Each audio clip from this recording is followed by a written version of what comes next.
I'm actually a third generation New Zealander on my father's side, but my both parents are Lebanese, so I call myself a Lebanese Australian.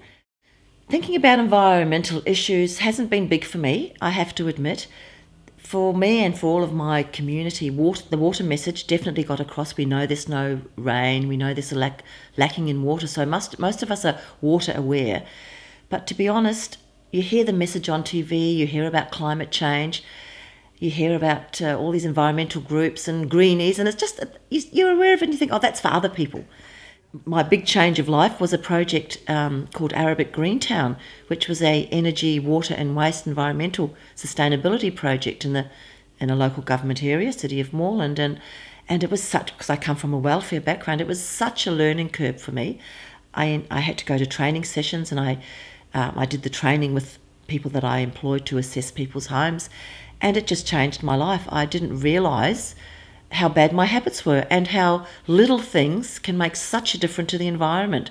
So I actually had to persuade myself to be environmentally friendly and sustainable before I could actually be successful in my work.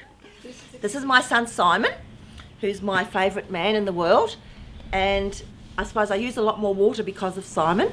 Simon is a little bit incontinent, so obviously I need to wash every day.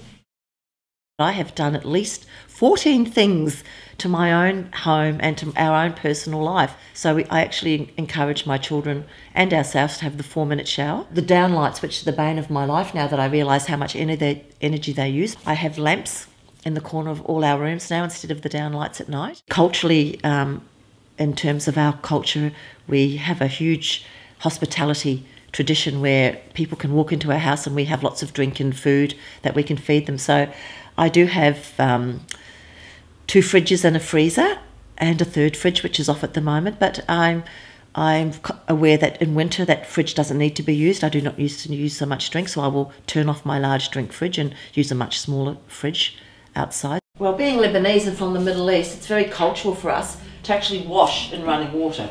I would actually, this is how I would wash my dishes in most families. You get the dirty plate, wash it, soap it, rinse it one by one, and put it down. So as you can see, you're wasting a lot of water, and it's very cultural, and most families do it. So that's one of the hardest things we've been doing to train people, is to not use, or hardest thing for me is to stop using running water.